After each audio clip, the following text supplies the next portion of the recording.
Hello, namaste. This is Ria and welcome to Ria's Kitchen. आज हामी बनाउन जाँदैछौँ सबै नेपालीको फेभरेट स्नैक वाइवाई। हजुरहरूलाई म वाइवाईको 4 डिफरेंट डिशेस बनाएर देखाउँछु। हजुरहरूलाई आजको रेसिपी मन पर्यो भने please like, share and subscribe to my channel. फर्स्टमा चाहिँ म स्पाइसी झोल वाइवाई बनाएर देखाउँछु। यसको लागि इन्ग्रेडिएन्ट्स एउटा वाइवाई, खुर्सानीको धुलो, तेल, गार्लिक जिन्जर, ग्रीन चिली, पानी, प्याज, हरियो प्याज, यसको चाहिँ मैले हरियो पार्ट मात्र राखेको छु हेर्नुस् त, अनि गोलभेडा। अब बनाउनतर्फ लागौँ है त। स्पाइसी झोल वाइवाई बनाउनको लागि मैले एउटा भाँडा लिएको छु हेर्नुस् त। यसमा तेल पनि राखिसके। तेल तातिसकेपछि चाहिँ हजुरहरू ग्रीन चिली र यसमा गार्लिक जिन्जर राख्नु होला। अब चाहिँ 30 सेकेन्ड जस्तो चाहिँ राम्रोसँग चलाउनुस्। 30 सेकेन्ड्स भइसक्यो। अब यसमा हामी प्याज राख्छौँ। राम्रोसँग प्याज राखेपछि त्यसरी भुट्नुस्। अब यसलाई चाहिँ 3 मिनट्स भुट्नुपर्छ, अलिकति कलर चेन्ज नभएसम्म प्याजको। अराउन्ड 3 मिनट्स भइसकेको छ हेर्नुस् त। हाम्रो प्याज राम्रोसँग भुटी पनि सक्यो। अब यसमा हामी टमेटोज राख्छौँ। टमेटो राखिसकेपछि चाहिँ म हिटलाई मिडियममा राख्छु अनि यसलाई छोपेर हामी टमेटोज नगलेसम्म पकाउँछौँ। ठ्याक्कै 3-4 मिनट भयो। हेरौँ है त। अब हेर्नुस् त हाम्रो यो गोलभेडाहरू पनि राम्रोसँग यो सफ्ट भइसकेको छ। अब हामी यसमा रातो खुर्सानी राखेको धुलो राख्छौँ। यो चाहिँ अभियसली तपाईँहरूलाई धेरै पिरो मन पर्दैन भने कि स्किप गरे पनि हुन्छ और कम राखे पनि हुन्छ। अब we're gonna add some water.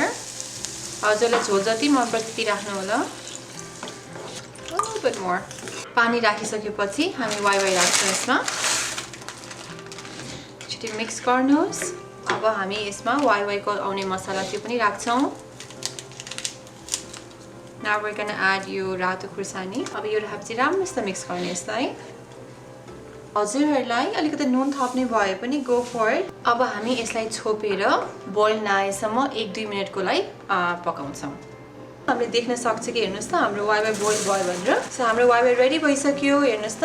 धेरै टाइम लाग्दैन। सो अब हामी यसमा स्प्रिङ अनियन्स राख्छौँ।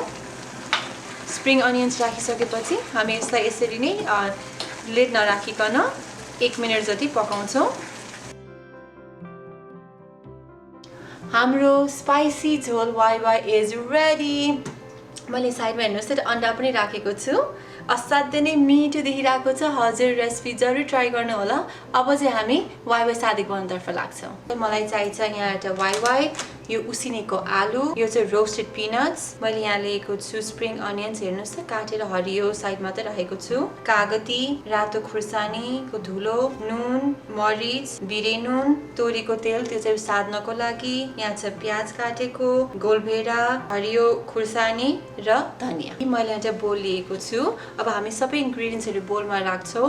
हजुरले वाइवाई र पिनट्सलाई चाहिँ लास्टमा राख्नु होला। छिटै राख्यो भने उनीहरू ओसिन्छ। अब हामी सबै अरू इन्ग्रेडियन्ट्सहरू यसमा राखौँ है त। यहाँ राख्दैछु स्प्रिङ अनियन्स, ग्रीन चिली, धनिया, आलु, प्याज र गोलभेडा, रातो खुर्सानी, नुन, मरिच र बिरे नुन। वाइवाईको मसलामा पनि नुन हुने भएकोले नुन र बिरे नुन चाहिँ हजुरहरूले कम राख्नु होला एज पर योर टेस्ट। तपाईँको मसला अनि वाइवाईमा आउने खुर्सानी। हजुरलाई खुर्सानी धेरै पिरो मन पर्दैन भने नराखे पनि हुन्छ, इट्स अप्सनल। अब हामी लास्टमा पिनट्स राख्छौँ। अब हामी वाइवाई पनि राख्छौँ। वाइवाईलाई चाहिँ यसरी ब्रेक गरेर राख्नु होला सो साध्न सजिलो हुन्छ। लास्टमा कागती राख्छौँ। हजुर लेमन जुस राखे पनि हुन्छ। म चाहिँ फ्रेस कागतीको प्रयोग गर्दैछु। अब लास्टमा मोल्नको लागि चाहिँ हामी तोरीको तेलले मोल्छौँ। म चाहिँ यहाँ 2 टेबलस्पुन जति राख्छु। राम्रोसित अब मिक्स गर्नु। हेर्नुहोस् त राम्रोसित मिक्स भइसक्यो। This is honestly one of my favorite appetizers. It is so good and plus it's really easy to make. So This is ready. अब हामी अर्को YY को dish बनाउनतर्फ लाग्छौं. Now we're going to make Asian fusion YY. अब ingredients बाट सुरु गरौँ. मैले यहाँ लिएको छु 1 प्याकेट YY. यहाँ चाहिँ मैले bell peppers लिएको छु नि त orange र green. हजुरहरुको yellow, red जुन लिए पनि हुन्छ. It's completely up to you. अलिकता नुन र मरिच यहाँ छ अदुवा लसुन. मैले अलिकता केचप लिएको छु, hot sauce. मैले चाहिँ sriracha युज गर्दै छु. हजुरहरुसँग जुन हट सस छ त्यही प्रयोग गर्नु होला. यहाँ चाहिँ सोया सस, प्याज, अलिकति भिनेगर चाहिन्छ र तेल. मैले यहाँ सस पट लिएको छु. हेर्नुस् त. यसमा पानी राख्नुस् अनि पानी बोइल हुनु पर्छ हाई हिटमा राखेर. हाम्रो जुन भइसकेको छ. अब हामी यसमा YY राख्छौं. अब यसलाई हामी हाई हिटमै 1-2 मिनेट यसलाई फेरि बोइल नभएसम्म यसलाई पकाउँछौं. Little over 2 minutes भइसकेको छ अनि बोइल पनि भइसक्यो हेर्नुस् त. अब हामी यसको हिट बन्द गर्छौं एन्ड देन यसको पानी सबै हामी सिंकमा गएर पानी सबै ड्रेन आउट गर्ने. मैले सबै पानीलाई ड्रेन आउट गरिसकेको छु. अब अलिकता 1-2 मिनेटलाई सेलाउन दिइसकेछु. अब यसमा चाहिँ हामी तेल राख्छौं. तेल राख्यो भने चाहिँ यो YY एकअर्कासँग टासिदैन. So to avoid that हामी अलिकता YY एड गर्छौं के तेल एड गर्छौं. We're just going to mix it up. We're going to move on to the next step. अब नेक्स्ट मा चाहिँ मैले एउटा प्यान लिएको छु. हेर्नुस् त्यसमा मैले भेजिटेबल ओइल एड गरिसके. अब यो स्टेप चाहिँ हामीले हाई हिटमा गर्नुपर्छ. सो अहिले मैले फ्लेम हाई हिटमै राखिसकेको छु. अब तेल तातिसकेपछि यसमा हामी लसुन अदुवा राख्छौं. लसुन अदुवा हेर्नुस् त ब्राउन भइसकेको छ. अब हामी यसमा प्याज राख्छौं. प्याज राखिसकेपछि एक मिनेट मात्र फ्राई गरेको छ. अलि काँचै मिठो हुन्छ यो रेसिपीमा चाहिँ. 1 मिनट भइसकेको छ. अब हामी यसमा क्याप्सिकम र बेल पेपर्स राख्छौं. यो राखिसकेपछि पनि हामी यसलाई फ्राई गर्नु. हेर्नुस् त हामीले प्याज बेल पेपर्सहरुलाई फ्राई गरेको 1.5 मिनेट जति भयो. अब यसमा हामी नुन र ब्ल्याक पेपर राख्छौं. यो चाहिँ नुन चाहिँ हेरेर राख्नुलाई किनभने सोया ससमा पनि नुन हुन्छ अनि यो YY को मसलामा पनि नुन हुन्छ. अब यो YY को मसला राख्छु. अब राम्रोसित मिक्स गर्नु. अब यसमा हामी सबै ससहरु राख्छौं. अलिकति फास्ट राख्नु होला किनभने हैन हाम्रो फ्लेम हाईमा छ. सबै मेजरमेन्टहरु डिस्क्रिप्सन बक्समा अवेलेबल छ.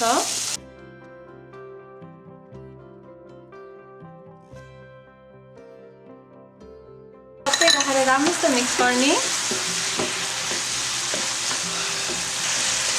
अब मसलाहरु राखिसकेपछि हामी 30 सेकेन्ड जति वेट गर्छौं and then we're going to add YY. Around 30 seconds भइसक्यो हामीले सस राखेको. अब यसमा हेर्नुस् त हामी अघि बनाएको YY एड गर्ने अनि राम्रोसित यसलाई मिक्स गर्ने. हामी YY राखिसकेपछि यसरी मिक्स गर्दै हेर्नुस् त यसलाई 1-2 मिनेट्स फ्राई गरिसकेका छौं. हजुर पनि त्यही गर्नु होला. अब हाम्रो यो Asian fusion YY is ready. अब हामी एउटा बोलमा ट्रान्सफर गर्छौं. यो रेसिपीहरु जरुर ट्राई गर्नु होला. Now let's move on to the next one. अब हामी बनाउन जाँदै छौं चीजी YY. यसको लागि मैले लिएको छु पानी, 1 प्याकेट YY, प्याज, बेल पेपर ओरेन्ज कलर काटेर राखेको छु. हेर्नुस् त.